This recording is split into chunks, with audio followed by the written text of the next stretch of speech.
Hi everyone, welcome to Friday Sews. My name's Adam, this is Adam Sews, and this is this week's Friday Sews.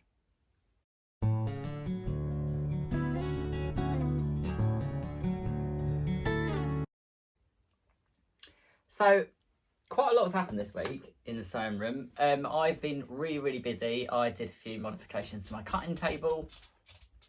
I managed to move my ironing board over slightly, and then I just put some L brackets on and attached it to my actual cutting table top, so it now extends my cutting table slightly, which has made life easier because that means that my ironing board doesn't overhang my cutting mat now, because I got a new cutting mat, as I mentioned last week.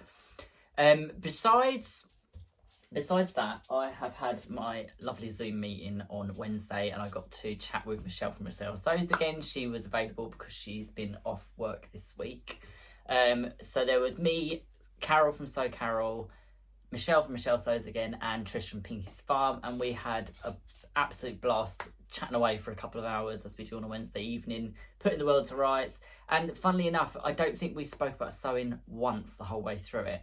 So talking of the Zoom call and talking of the fact that Michelle was on it this time, I just wanted to quickly give you a sneak peek at my fabric that arrived this week, which is going to be for the Sew Purple to End ALZ, which is a challenge that has been put together with, it's been hosted by Michelle to help raise awareness for Alzheimer's.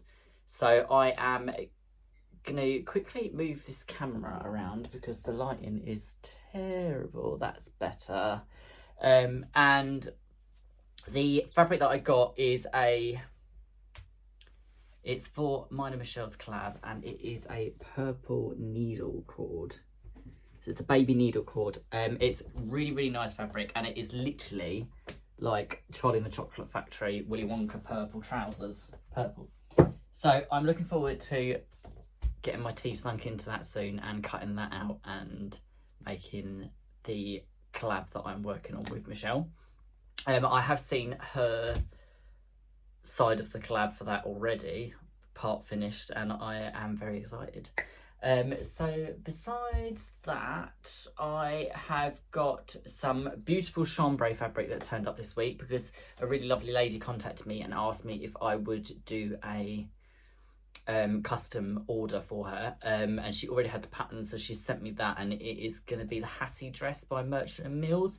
So that is what I'm going to be working on this weekend, so that I can hopefully get it posted Monday, so that she will have it Tuesday, and then hopefully it will all be okay and that there won't need to be any adjustments made. So besides that, I was working last week on cutting out and quilting the panels for another bag that I was making. So I wanted to make the Bayani Back At Ya 2.1, which I'll just grab the pattern for. So it is this pattern here. It's another Bayani pattern, and it is just basically a small backpack, but it's bigger than the Out and About or whatever it's called that she does. So she does about 4 different size backpacks. This is sort of medium, fairly generic, decent sized one. Oh, I feel like Ruan now. When she goes like this, I'm doing this with playing with my hair. Ruan from Yorkshire Sew Girl, if you haven't watched, she likes to play with her hair, and she likes to get an itchy nose when she's filming, which I always find very cute and quite funny. So this is my version. It is made from the Rifle Paper Company Alice in Wonderland collection fabrics. So it has got gold of the different suits of playing cards. The blue is polka dot, and then I've used some contrast Alice in Wonderland fabric. So it has got the magnetic flap on the front, which opens up, and it has credit card slots. There's 6 of those. So that magnet's closed, and then it has the zip up pocket on the back with adjustable straps. So it has the zip closure on the back. It has the grab handle, and then it has the full zip around here, which opens up, so the whole interior is bound all around the edges, and it has the 2 slip pockets at the back here, and then it has full-sized mesh zippered pocket on the front. interior. So it's a really, really cute bag. I absolutely love it. I am going to make myself one that is slightly more sort of boring, if you can think of a better word, because I need a bag for work and I need something that's boring and that I'm not going to worry about getting dirty, because this is too pretty to throw around at work. And this one is now on my website. So I'm getting a bit of a collection of Biani bags in this room, but that's that. I enjoy making them, and I think that's pretty much it. I have, however, finished quilting my quilt for the Thread Against the Machine Sew Along, which is being hosted by Henrik Müller, which is... Can you not do that, please? Move, please. Out. Thank you. Don't come here and make funny noise at me. Sorry, that's Dobby interrupted me. The Thread Against the Machine Quilt Along is what I've been working on for quite some time. I've been doing it bit by bit because I haven't really had time to sit and do the whole thing in one go. So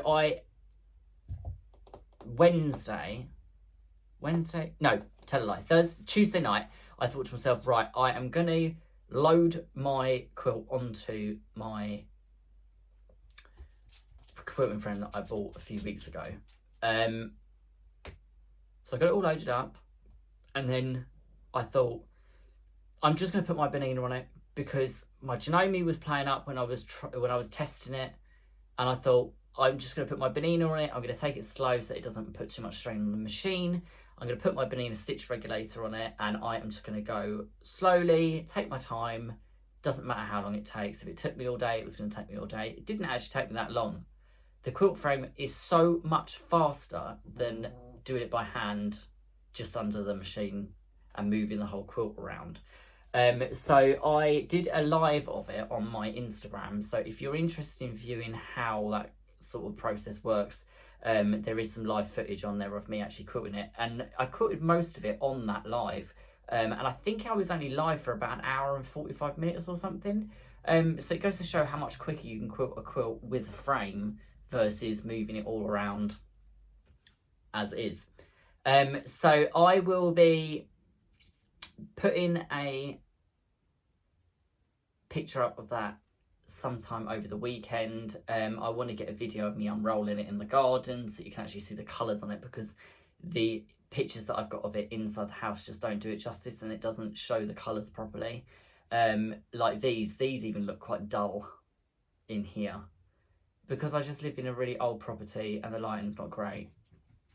But I will get some photos uploaded from Instagram, so if you haven't already gone and looked at any of that, my Instagram handle is the same as my YouTube name, so if you're interested, go and have a look.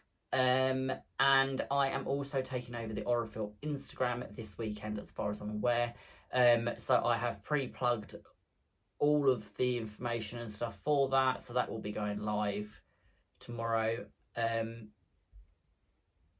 So keep your eyes peeled, because there is going to be more about different things that I work on, how I choose threads, and some other bits and bobs coming up on there. So if you haven't already followed those as well, go and have a look. I am, as some of you may know, I'm an Orifil artisan, so I work with Orifil for the whole year this year. I feel extremely privileged to be given the opportunity to do that. I absolutely love their threads. As you can tell, I'm getting quite a collection of them up on that shelf right there, and the one above it, that's got small spools, that's got big spools, small spools, big spools, small spools, big spools. You can't say that too fast. So it's a really, really good quality thread. I use it for quilting, I use it for my bag making, and I use it for garment construction as well, because it's 100% cotton. You can press it to a really high temperature without the fear of it melting. I have before now pressed the seam, especially for seams that I've pressed that have been overlocked, and the whole entire seam has come off, stuck to the iron, and then I've had to restitch the whole entire thing because it's melted all of the polyester thread away, whereas you just don't get that with decent cotton thread. So I will speak to you all soon. I'm sorry that it's not been a very long one this week, but work has been really crazy. I am in the process at the moment of possibly changing locations to where I work, but we have had a pretty hectic week at home as well.